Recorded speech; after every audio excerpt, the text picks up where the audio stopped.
You will never find love out here. And truth is that there was never a time where you could. And that's the trick. Is like, I don't mean that the dating scene is messed up or something.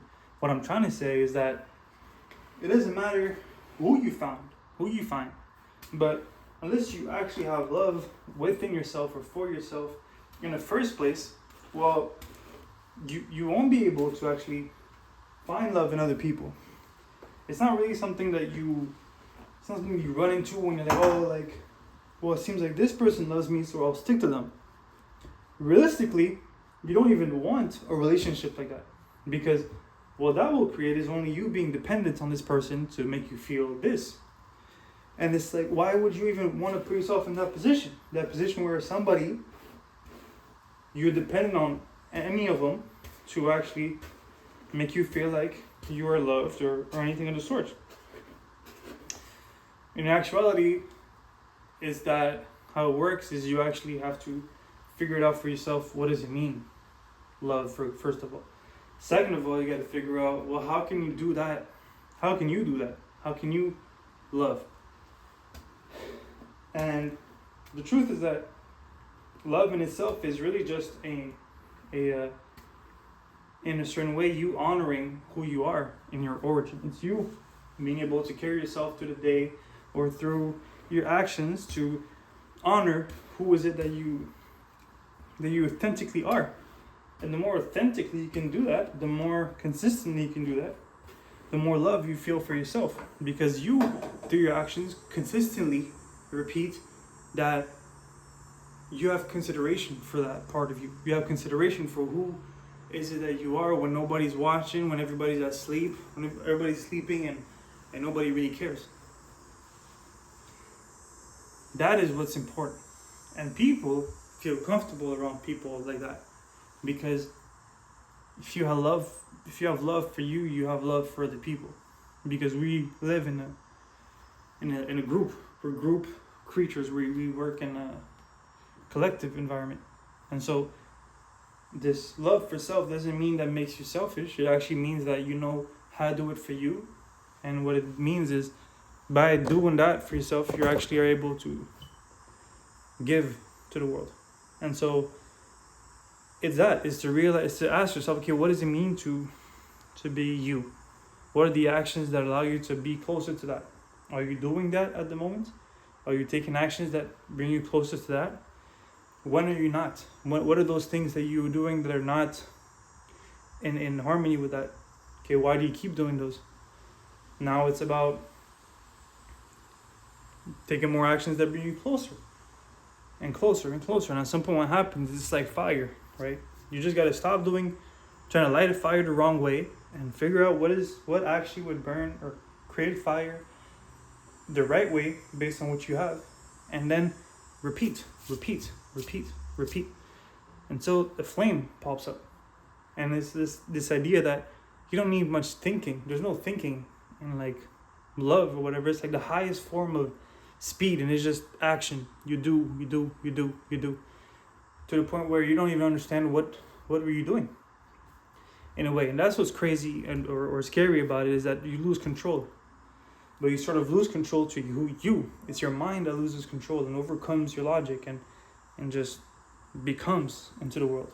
Whereas like anything else than love, because there's no in between. It's either love or it's not. And anything else is you trying to rationalize what you should or shouldn't do towards people. It's you trying to figure out what has somebody else told you should be doing or not doing for you, and what you should and should not be doing for somebody else.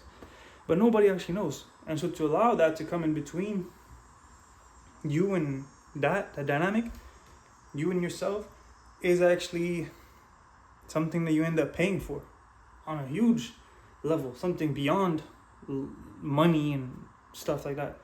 It's experiences that you're robbing away from yourself. And so it's to remove actually the ideas that come in between you and yourself, that stop you, like the sticks that are in the wheels of your bike that don't allow you to roll forward. Because it's a natural thing. Love is like, it's a natural phenomenon. And so the only what we do as people is that we actually put things in in the middle of it. We actually put things in our own way, and we stop ourselves from progressing, growing, and becoming more.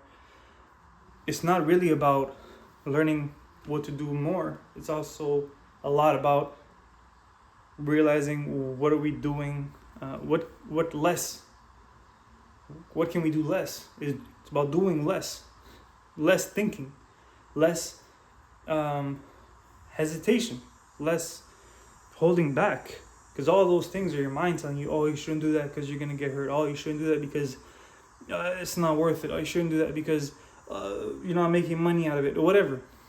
All those things that stop you from doing the things that make you feel more like yourself, that make you enjoy life more.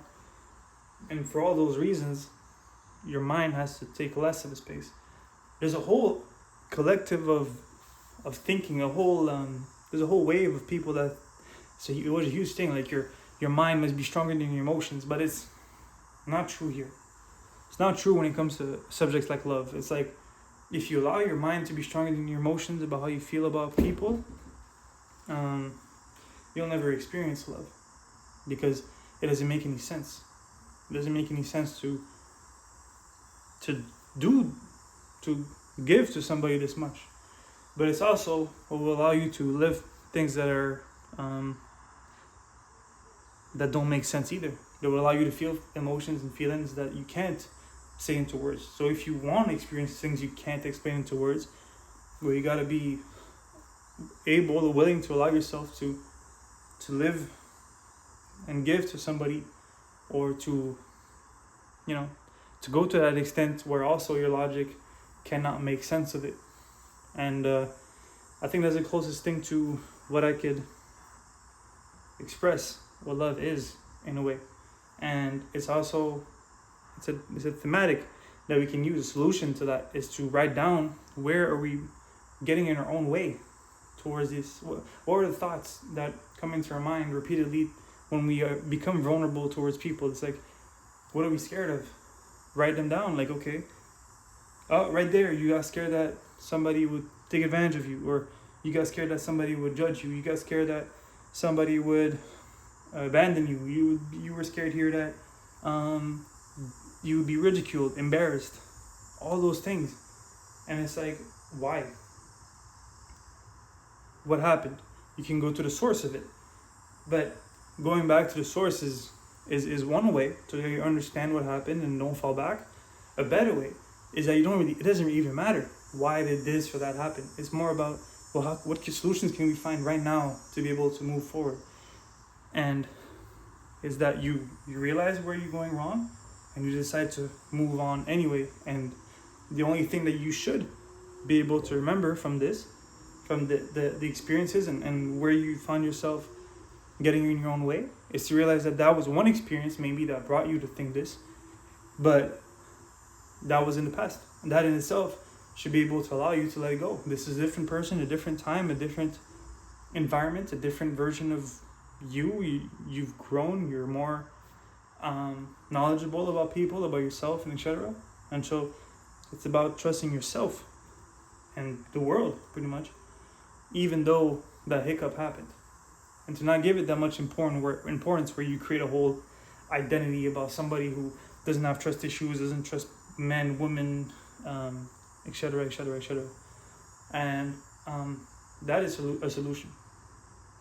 And yeah, I hope that makes sense. Love actually comes from within, and to search from it outside doesn't really make much sense. I made another video before this, if you want to check it out. It was about how there's nothing in this world worth chasing, and it's related to this, because to chase love from people also is something that doesn't really apply. It doesn't really make sense, because you will always be dependent on the source of it. So if you want to check it out, it's on my channel. Otherwise, thank you for checking this video. See you on the next.